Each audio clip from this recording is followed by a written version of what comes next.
Magali puede compartir pantalla.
Maggie, ¿qué pasó?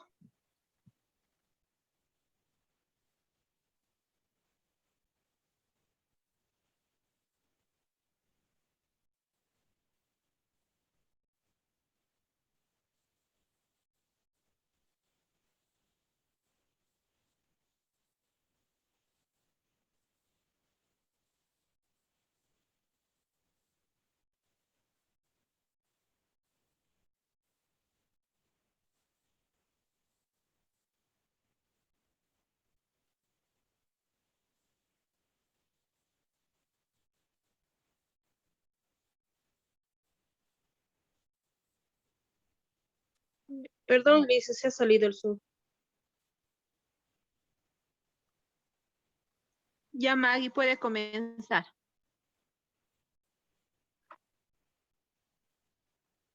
¿Se puede ver, no, Lisa?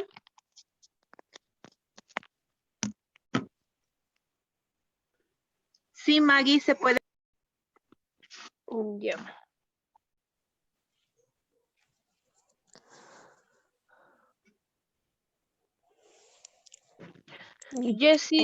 Jessica va a comenzar.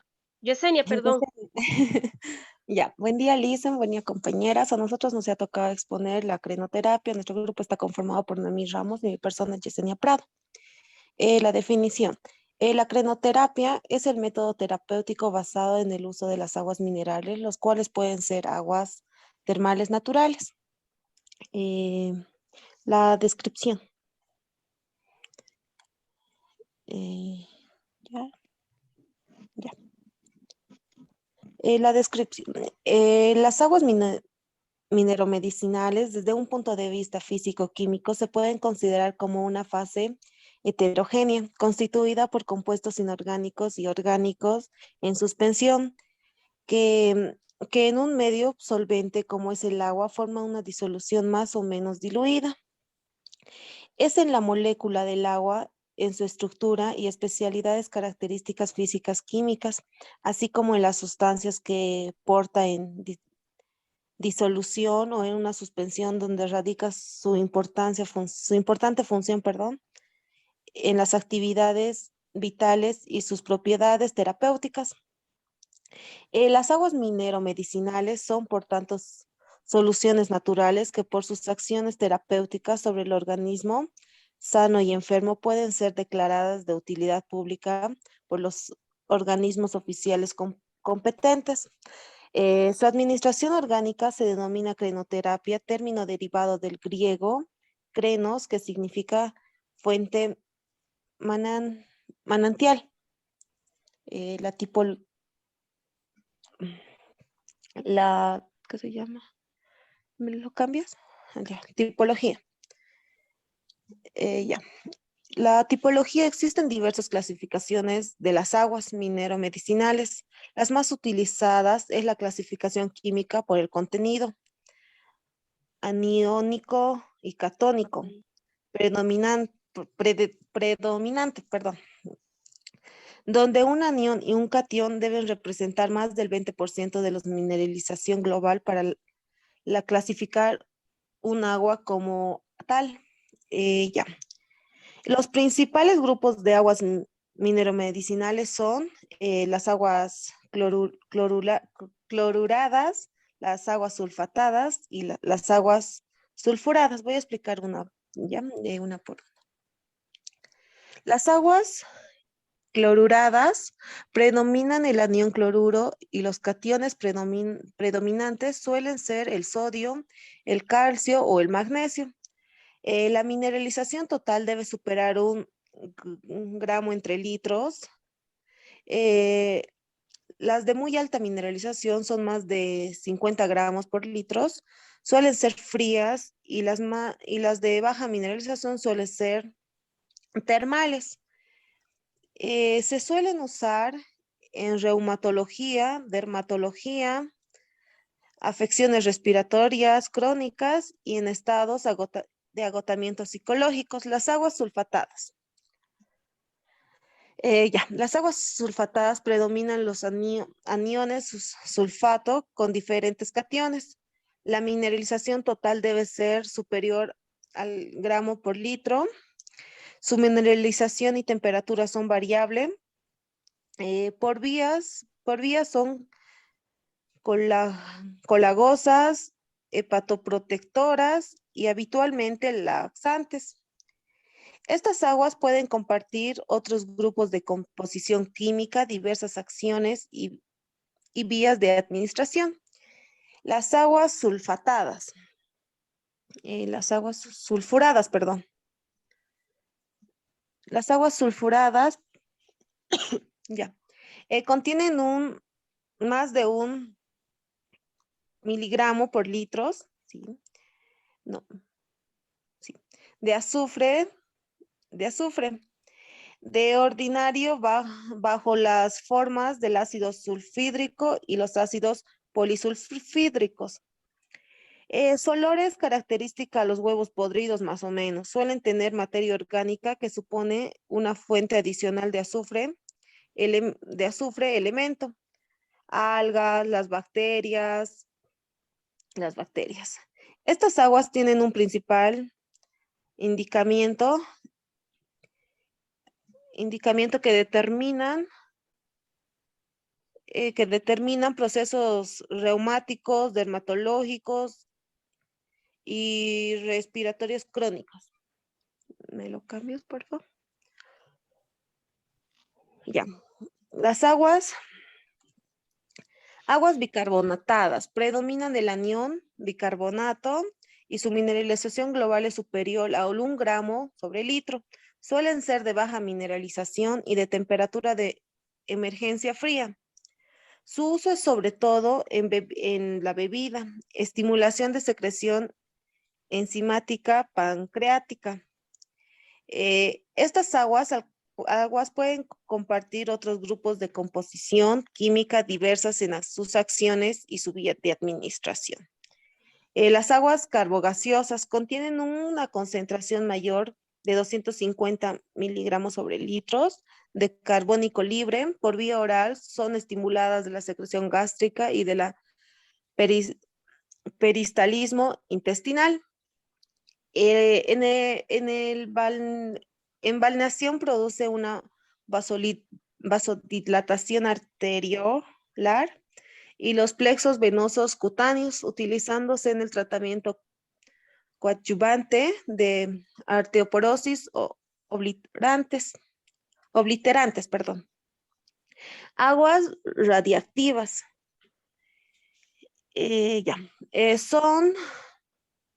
Son las que contienen radón, gas radiactivo de origen natural, en concentraciones superiores a 63.3. Las dosis de radiactividad aplicadas en las curas termales nunca suponen un riesgo y por lo contrario han demostrado beneficios sobre el sistema neurovegetativo, el endocrino y el inmune. Este tipo de aguas se utilizan principalmente en la reumatología, afecciones de respiración crónicas, en ciertos trastornos psiquiátricos como los trastornos de ansiedad, el estado de ánimo y el sueño.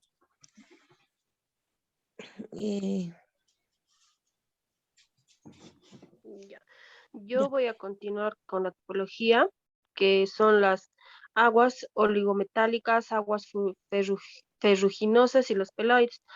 Las aguas oligometálicas o también llamadas de débil mineralización son aquellas que tienen una mineralización total entre 50 a 500 miligramos por litro.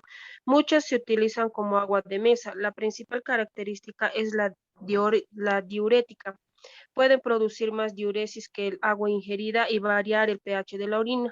La presencia de gas carbónico puede variar estas propiedades. Se emplea en litiasis renales úricas, oxálicas y cistínicas. Las aguas ferruginosas contienen hierro bivariante en más de 1 miligramo por litro. Suelen ser además bicarbonatadas o sulfatadas. La biodisponibilidad del hierro en estas aguas es muy alta por la presencia generalmente de otros oligoelementos. Por vía oral, se utiliza por vía oral, su utilidad es el aporte del hierro. Los peloides. El peloide termal es la mezcla obligatoria de un agua mineromedicinal con un producto sólido natural que precisa de un proceso preparatorio y es utilizado en establecimientos balnearios. Existen diferentes tipos de peloides termales, como ser fangos, lodos, turbas, biogleas y sapropelis, pero habitualmente los más utilizados son los fangos o lodos. Los fangos o lodos termales son la mezcla de un sólido mineral y un agua mineromedicinal, clorudada o sulfarada. Los fangos se obtienen de los cauces de corrientes diversas, principalmente de los ríos. El componente sólido está formado por cuarzos, calizas, arcilla y arcilla, pudiendo considerarse como factores destacables de los compuestos de silicio, aluminio, calcio, sulfatos, carbonatos y fosfatos. También tienen un cierto contenido orgánico formado por humus. Las principales indicaciones terapéuticas de los peloides son los reumatismos crónicos, las rigidez articulares y determinadas neuralgias. Funcionalidad.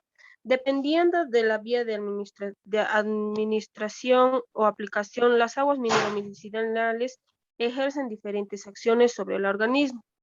Se puede administrar por vía oral o en bebida, denominándose como el tratamiento crenoterápico o cura hipropínica. Mediante las curas hipropínicas se pueden conseguir efectos precoces y lentos, con acciones directas sobre el aparato digestivo, dependiendo del volumen ingerido, la temperatura, la presión osmótica y la composición de las aguas. También se consiguen efectos terapéuticos sobre el riñón y las vías urinarias. Las acciones o efectos generales o indirectos que se pueden conseguir son debidos a la absorción de los minerales del agua y a las producidas por modificaciones neurovegetativas. También se pueden aplicar por vía inhalatoria o inhalación, con una acción terapéutica específica sobre el tracto respiratorio. Entre otras técnicas, las más utilizadas son los aerosoles, las nebulizaciones y las estufas húmedas. Los aerosoles son inhalaciones de vapores o gases menores a 10 microgramos de forma individual. Las nebulizaciones son inhalaciones de gotas gruesas mayor a 10 microgramos. La estufa de vapor o húmeda son inhalaciones de vapores o gases menor a 10 microgramos de forma colectiva. También se lo suele aplicar por vía tópica o balneación. Actúan sobre el revestimiento cutáneo y pueden ser absorbidas por la piel. Los baños suelen aplicarse a una temperatura entre los 36 a 39 grados centígrados, con una duración entre los 15 a 20 minutos. Después del baño caliente se produce una reacción orgánica con una fase de hipersudoración que es facilitada mediante un periodo de descanso con la cobertura total del cuerpo durante unos 30 o 40 minutos y que sirve para la eliminación de toxinas a través de la apertura de poros.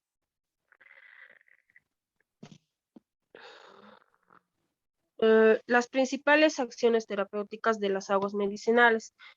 Estas las tenemos según su función de temperatura y según el grado de mineralización. Según la función de su temperatura, Según su temperatura, produce distintos efectos en el organismo. Así, el agua fría ocasiona vasoconstricción, analgesia, disminución de espasmos musculares e hipoxia tisular. El agua caliente produce dilatación arteriolar y capilar, vasodilatación distal, aumento de la permeabilidad capilar, analgesia, aumento de la actividad enzimática y metabólica, aumento del trofismo tisular, efecto sedante, relajación de la musculatura lisa y estriada, aumento de la diuresis y sudoración, taquicardia y taquipnea. Según el grado de mineralización, las aguas de mineralización media favorecen la filtración renal, haciendo que se excrete más agua por la orina, más volumen y con más catabolitos, produciendo arrastre y lavado de las vías urinarias. Las aguas hipermineralizadas son excelentes para la rehabilitación, teniendo en cuenta el principio de Arquímedes y la ley de la presión hidrostática.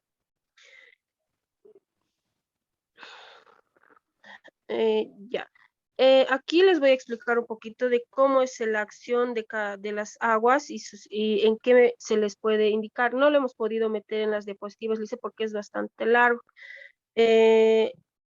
Tenemos a las aguas clorudadas. Sus acciones son antiflogísticas, tónicas, estimulantes de cicatrización, ligeramente antisépticas, colagoga y hidrocolerética, estimulante de la función secretora y motora, estimulante de la secreción gástrica del ácido clorhídrico.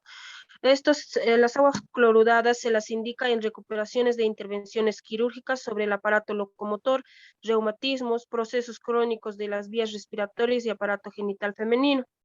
Tenemos a las aguas sulfatadas que tienen como acción un efecto purgante, colagoga, coleocistoquinética y colerética. También tiene una acción digestiva y estimulación de peristaltismo, acción hepatobiliar, acción reguladora del tono vegetativo. Se las indica en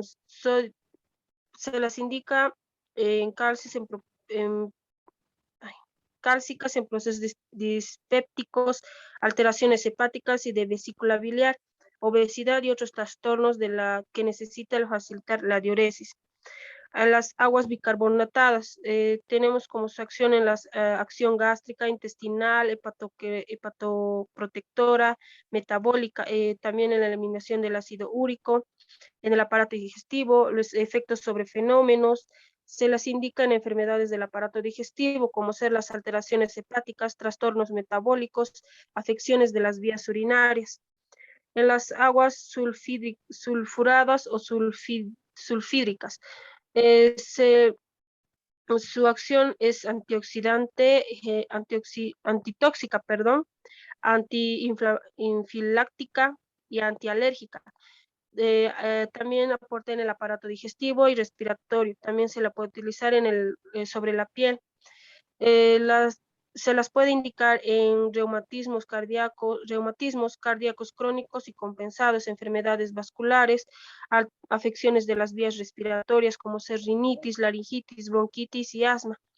Tenemos también a las distonías neurovegetativas, procesos reumáticos, disfunciones nerviosas. Y también tenemos lo que son las aguas carbogaseosas, que tienen una estimulación de las secreciones gástricas, alteraciones circulatorias. Estas están indicadas en reumatismos, enfermedades vasculares periféricas. Las aguas radioactivas tienen una acción diurética, antiespasmódica, sedante y un efecto desensibilizante. Se las puede aplicar en distonías neurovegetativas, disfunciones nerviosas y manifestaciones alérgicas y dermopatías. Las aguas ferruginosas tienen un efecto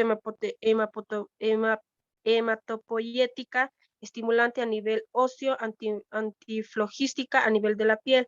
Se las indica en anemias arsenicales, en afecciones cutáneas. Tenemos las indicaciones y contraindicaciones. Las indicaciones se las puede indicar en afecciones del sistema osteomioarticular y postraumático. como ser el reumatismo crónico inflamatorio, reumatismo crónico regenerativo, reumatismo metabólico. También se los indica en afecciones dermatológicas, como ser las eczemas, la psoriasis, los pluritos, las dermatosis y las secuelas de quemaduras. También se las puede aplicar en afecciones respiratorias, como ser la bronquitis crónica, asma bronquial, afección digestiva. Asma bronquial, y también se las puede aplicar en afecciones digestivas, como ser la gastritis crónica, la hepatitis. En afecciones psiquiátricas está la neurosis, neurastenia y estrés. Se les contraindica en enfermedades en estado agudo, enfermedades infectocontagiosas, enfermedades malignas, psicopatías y neurosis grave, agotamiento de la capacidad de respuesta orgánica, hipertensión arterial maligna, formas graves de diabetes mellitus, cirrosis e insuficiencia hepática grave, embarazo, enfermedades cardíacas descompensadas, quemaduras recientes, incapacidad del enfermo para valerse por sí solo, epilepsia, enfermedades que necesitan un tratamiento clínico especializado y hospitalario. Eso es todo, Liz. Bien, Magalí, está más completo su exposición, tiene toda la información. Solamente necesitábamos más imágenes para que sea más animada la presentación, pero están muy bien. Ya están sus diapositivas y su, perdón, su documento en la plataforma. Sí, Liz. ¿Las Ya, diapositivas tienes que subir las dos o solo una? Las diapositivas, solo una, pero las dos el informe para asignarles las notas. No hay problema, Ya. cualquiera de las dos puede subir las diapositivas, pero el informe las dos, ¿ya? Ya, gracias. Bien, chicas, muy bien. Voy a finalizar su video para que ingrese el otro grupo. Se alista, por favor, el grupo de Mogru y Mamani. Que os lo finalizo, chicas, van a volver a ingresar.